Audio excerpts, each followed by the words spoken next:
इधर जेड़े साडे बहुत ही सत्कारत कहानीकार प्रबंधक बैठे ने, तुसीं सारे सत्कारयोग ते प्यारे बच्चों, वक्त बहुत हो गया, बहुत थोड़ा समा बचा ते ज़्यादा क्योंकि तुसीं सारे काफ़ी लंबे समय तो बैठे हुए हो, इस करके बहुतियां गल्लां नहीं हो सकणगियां। बहुत संक्षेप दे विच एक दो टिप्पणियां।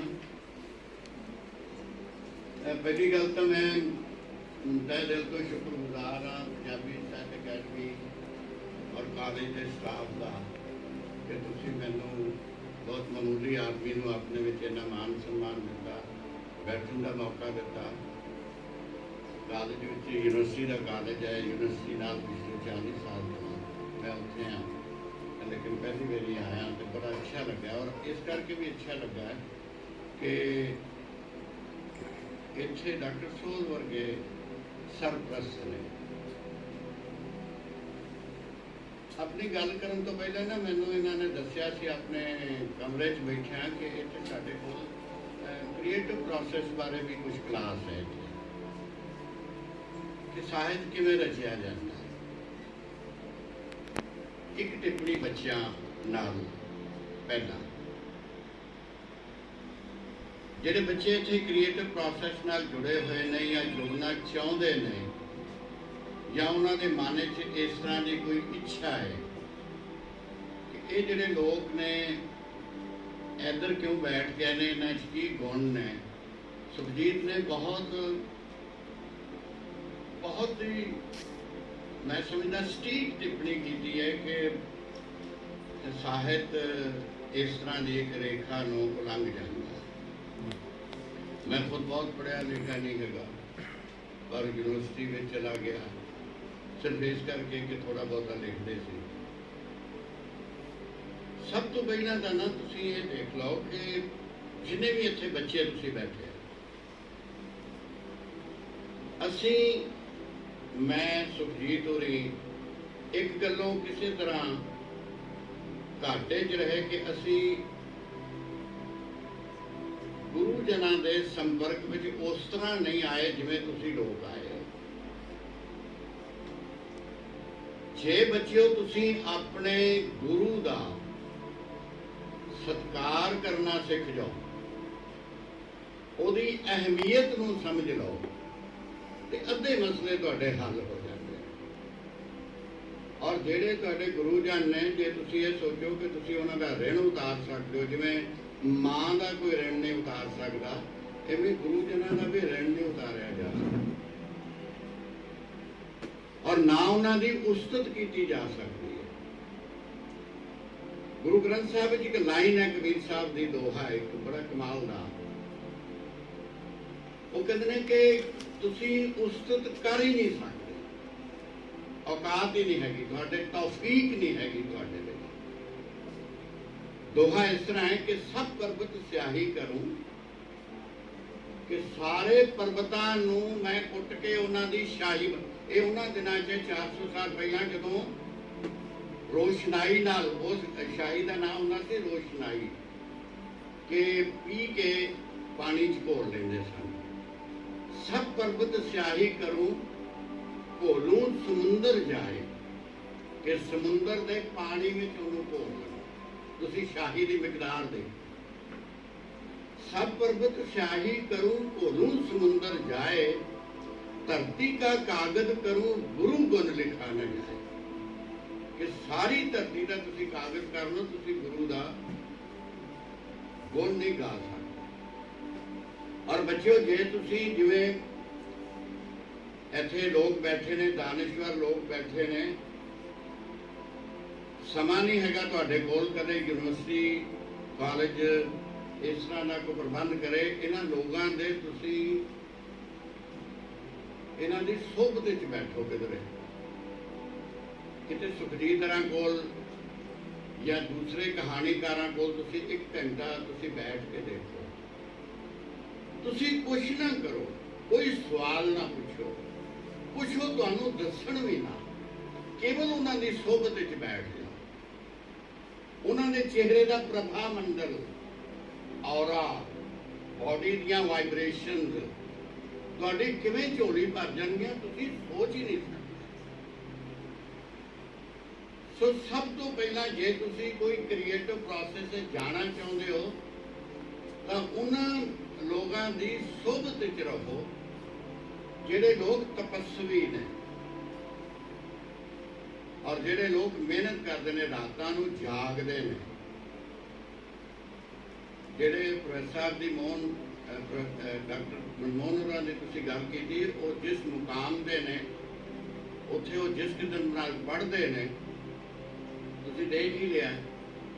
ਔਰ ਇਹ ਜਿਹੜੇ ਲੋਕ ਲਿਖਣ ਵਾਲੇ ਲੋਕ ਨੇ, ਇਹ ਕੋਈ ਇਹ ਨਹੀਂ ਹੈਗਾ ਕਿ ਸਵੇਰੇ ਉੱਠੇ ਤੇ ਤੁਸੀਂ ਕਹਾਣੀ ਲਿਖ ਕੇ ਤੇ ਇੱਥੇ ਲੈ ਆਉਂਦੇ, ਇਸ ਤਰ੍ਹਾਂ ਕੁਝ ਨਹੀਂ ਹੈ।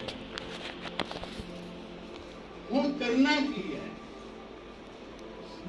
ਲੇਖਕ ਕਰਦਾ ਕੀ ਹੈ? ਜਦੋਂ ਤੁਸੀਂ ਵੱਡੇ ਹੋ ਜਾਓਗੇ ਔਰ ਤੁਸੀਂ ਬਹੁਤ ਦਾਨਸ਼ਵਰਾਂ ਨੂੰ ਪੜ੍ਹੋਗੇ ਤੇ ਉਹਨਾਂ ਦੇ ਕ੍ਰੀਏਟਿਵ ਪ੍ਰੋਸੈਸ ਬਾਰੇ ਤੁਸੀਂ ਜਦੋਂ ਜਾਣਨਾ ਚਾਹੋਗੇ ਤਾਂ ਤੁਹਾਨੂੰ ਨਾ ਇੱਕ ਫਿਕਰਾ ਮਿਲੇਗਾ ਬਹੁਤ ਸਾਰੇ ਲੋਕਾਂ ਨਾਲ ਜੁੜਿਆ। ਉਹ ਫਿਕਰਾ ਇਹ ਹੈ ਕਿ ਜਿਹੜਾ ਆਰਟਿਸਟ ਹੁੰਦਾ ਹੈ ਇਹ ਕਿਹਾ ਜਾਂਦਾ ਹੈ, ਇਹ ਸਰਬ ਪ੍ਰਵਾਨਿਤ ਹੈ। ਬਹੁਤ ਸਾਰੇ ਇਨਸਾਈਕਲੋਪੀਡੀਆ ਤੁਸੀਂ ਪੜ੍ਹ ਕੇ ਦੇਖ ਲਓ, ਉਹਨਾਂ ਵਿੱਚ ਜਿਹੜਾ ਕ੍ਰੀਏਟਿਵ ਪ੍ਰੋਸੈਸ ਹੈ ਉਹਦਾ ਇੱਕ ਐਂਟਰੀ ਹੈ ਕਿ ਜਿਹੜਾ ਇੱਕ ਆਰਟਿਸਟ ਹੈ ਉਹ ਇੱਕ ਬੇਡੌਲ ਪੱਥਰ ਦੇ ਵਿੱਚੋਂ ਇੱਕ ਮੂਰਤੀ ਦੇਖ ਰਿਹਾ ਹੁੰਦਾ, ਆਮ ਆਦਮੀ ਨੂੰ ਨਹੀਂ ਦੇਖਦੀ। ਉਹ ਕੀ ਕਰਦਾ ਹੈ ਆਰਟਿਸਟ? ਉਹ ਫालतू ਪੱਥਰ ਹਟਾ ਦਿੰਦਾ ਤੇ ਵਿੱਚੋਂ ਇੱਕ ਮੂਰਤੀ ਨਿਕਲ ਆਉਂਦੀ ਹੈ। ਇਹ ਪਰਿਭਾਸ਼ਾ ਅਧੂਰੀ ਹੈ, ਇਹ ਪੂਰੀ ਨਹੀਂ ਹੈਗੀ। ਹੁਣ ਲੋਕਾਂ ਨੇ, ਦਾਨਸ਼ਵਰਾਂ ਨੇ ਇਹਨੂੰ ਪੂਰਨ ਕੀਤਾ। ਉਹ ਕਹਿੰਦੇ ਨੇ ਕਿ ਮੂਰਤੀ ਤਾਂ ਨਿਕਲ ਆਉਂਦੀ ਹੈ, ਪਰ ਮੂਰਤੀ ਦਾ ਸਰੂਪ ਕੀ ਹੋਵੇ? ਨਿਊਡ ਹੋਵੇ, ਇੱਕ ਨੰਗੀ ਤਸਵੀਰ ਹੋਵੇ, ਜਾਂ ਇੱਕ ਭੁੱਖੇ ਬੰਦੇ ਦਾ ਪਿੰਜਰ ਹੋਵੇ। ਉੱਥੋਂ ਤੁਹਾਡੀ ਪਛਾਣ ਹੋਏਗੀ, ਉੱਥੋਂ ਤੁਹਾਡੀ ਸ਼ਨਾਖਤ ਹੋਏਗੀ ਕਿ ਤੁਸੀਂ ਕਿਸ ਕਿਸਮ ਦੇ ਲੇਖਕ ਬਣਨਾ, ਕਿਸ ਕਿਸਮ ਦੇ ਆਰਟਿਸਟ ਬਣਨਾ, ਤੁਸੀਂ ਕਿਹੜੇ ਧਿਰ ਵੱਲ ਜਾਣਾ। ਫालतू ਦਾ ਹਟਾ ਦਿਓਗੇ। ਇੱਥੇ ਨਾ ਕੋਈ ਯਥਾਰਥਵਾਦ ਵਾਲੇ ਗੱਲਾਂ ਹੋਈਆਂ ਸੀ, ਉਹਦੇ ਵਿੱਚ ਮੈਂ ਗੱਲ ਜੋੜਨੀ ਚਾਹੁੰਦਾ। ਜਿਵੇਂ ਸੁਖਜੀਤ ਹੋਰਾਂ, ਅਸਲ ਵਿੱਚ ਨਾ ਇੱਕ ਗੱਲ ਹੋਰ ਹੈ ਬੱਚਿਓ, ਤੁਸੀਂ ਸਾਰੇ ਸਿਆਣੇ ਬੰਦਿਆਂ ਦੇ ਹੱਥਾਂ 'ਚੋਂ, ਸਿਆਣੇ ਲੋਕਾਂ ਦੇ ਸੰਪਰਕ ਵਿੱਚੋਂ, ਜਿਵੇਂ ਇਹਨਾਂ ਨੇ ਕਿਹਾ ਸੀ ਕਿ ਸਾਰਾ ਕੋਈ ਯਥਾਰਥ ਜਿਹੜਾ ਉਹ ਸਾਹਿਤ ਨਹੀਂ ਹੁੰਦਾ। ਤਾਂ ਮੈਂ ਇੱਕ ਫਿਕਰਾ ਮੇਰੇ ਬਜ਼ੁਰਗਾਂ ਨੇ ਮੈਨੂੰ ਦੱਸਿਆ ਸੀ ਕਿ ਜਿਵੇਂ ਨਰੋਲ ਸੋਨਾ ਹੈ ਨਾ, ਉਹਦਾ ਗਹਿਣਾ ਨਹੀਂ ਬਣਦਾ। ਜਿਹੜਾ ਪਾਸੇ ਦਾ ਸੋਨਾ ਹੁੰਦਾ ਉਹ ਇੰਨਾ ਨਰਮ ਹੁੰਦਾ ਹੈ, ਉਹਨੂੰ ਤੁਸੀਂ ਉਹਦੀ ਪਤਲੀ ਤਾਰ ਨੂੰ ਜਿਵੇਂ ਮਰਜ਼ੀ ਮੋੜ ਲਓ। ਲੇਕਿਨ ਜੇ ਤੁਸੀਂ ਗਹਿਣਾ ਬਣਾਉਣਾ ਨਾ ਤਾਂ ਉਹਦੇ 'ਚ ਰਾੜਾ ਪਾਉਣਾ ਪੈਂਦਾ। ਜੇ ਤਾਂ ਰਾੜਾ ਨਾ ਪਾਓ ਤਾਂ ਗਹਿਣਾ ਨਹੀਂ ਬਣਦਾ, ਜੇ ਜ਼ਿਆਦਾ ਪਾ ਦਿਓ ਤਾਂ ਨਕਲੀ ਬਣੇਗਾ।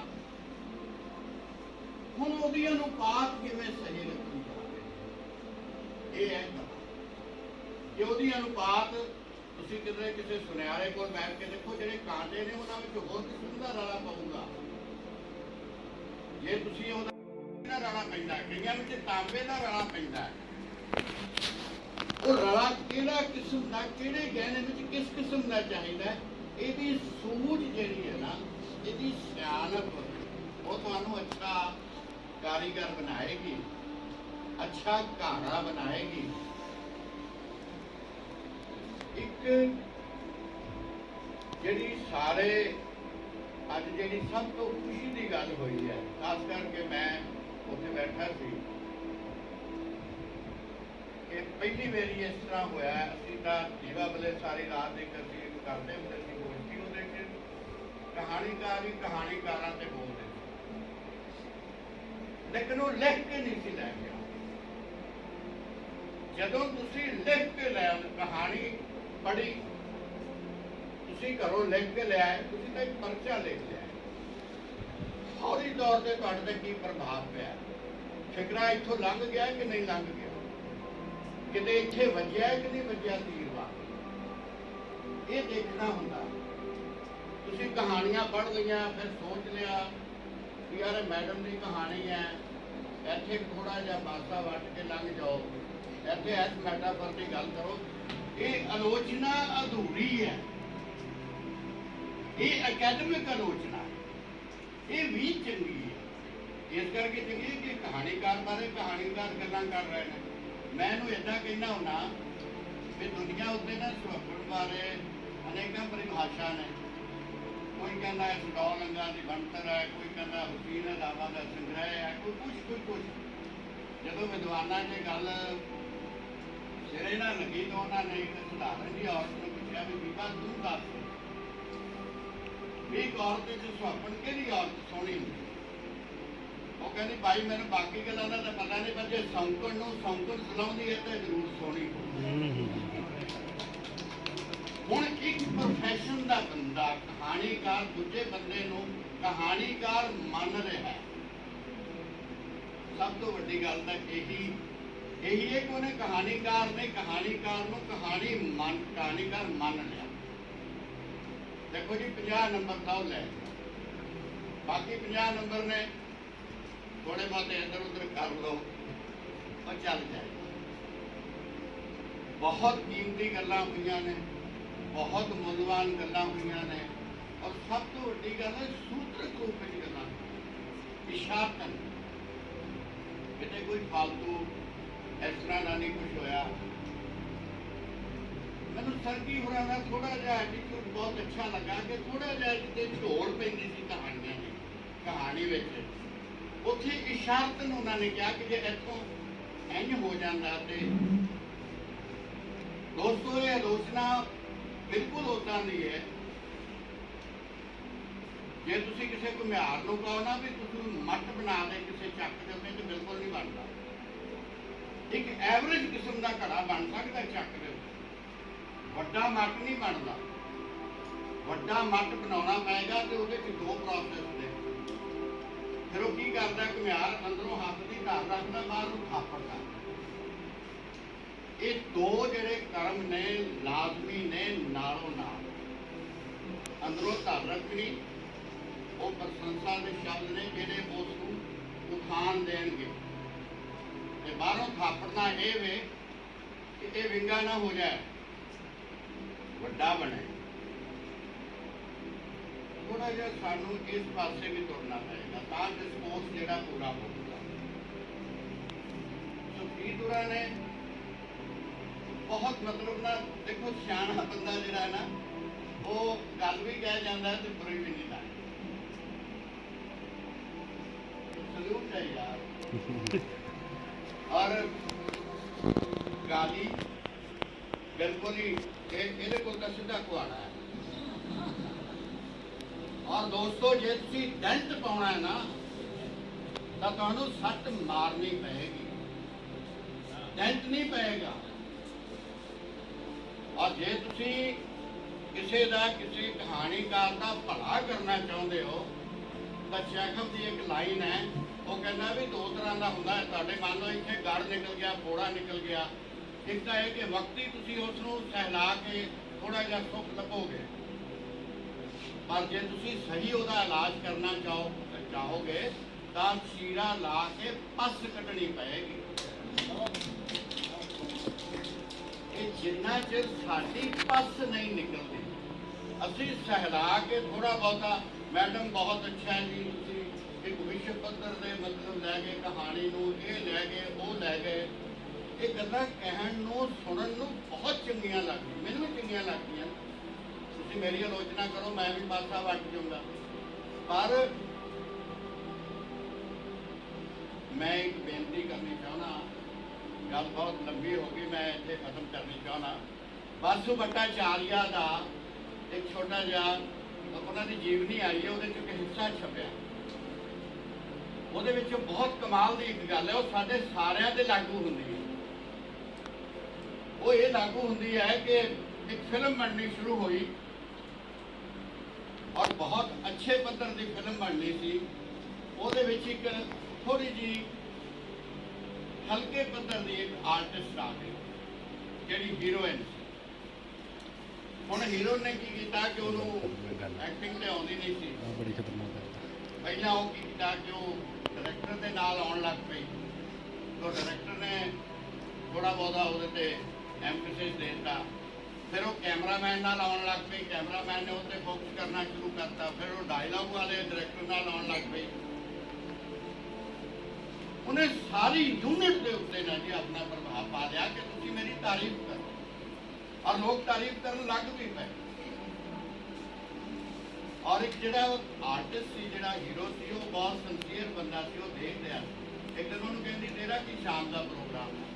वो कह लगा कितने भी रात बचाई जा सकती है, कोई प्रोग्राम नहीं। पर मैं एक गल पूछना तेनों, अज तक तू जे इस यूनिट के 10-15 होर मच्छर ने, तू उन्होंने नाल भी रात गुजार लेगी ते अपनी तारीफ करा लेगी। जदों तेरी ये फिल्म पर्दे पर चलेगी, किहड़े दर्शक नाल जाके रात कटेगी तो उन्होंने कहेगी कि मेरी तारीफ करेगी। अज किसी बंदे तो मैं अपनी तारीफ करवा लेना इत्थे खलो के। पाठक पता की करता बच्चों, थुक ला के वर्का पलटता है। उंगल नूं थुक नहीं लग रही हुंदी, लेखक पलटिया जा रहा। असी थोड़ा जिहा अपने आप उत्ते अंकुश लगाइए, इन्हां चीज़ां नूं देखिए कि सानूं लोगां ने भी पढ़ना है। और जिहड़ा अज दा पाठक है वो कोई साधारण पाठक नहीं है, 21वीं सदी का पाठक है।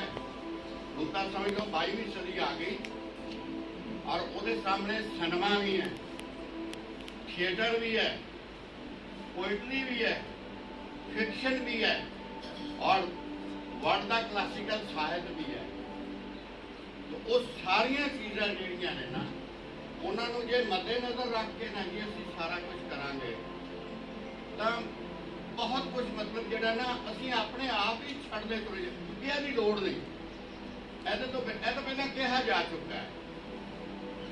ਹੁਣ ਇਹਨੂੰ ना कमा या ਇਹਦਾ मैं संदर्भ बदल लवां या ਇਹਦਾ मुहावरा बदल लवां, तो कई दफ़ा की हुंदा है कि गल्लां नूं कईयां होईयां जदों कहांगे आप नूं भी तसल्ली नहीं हुंदी।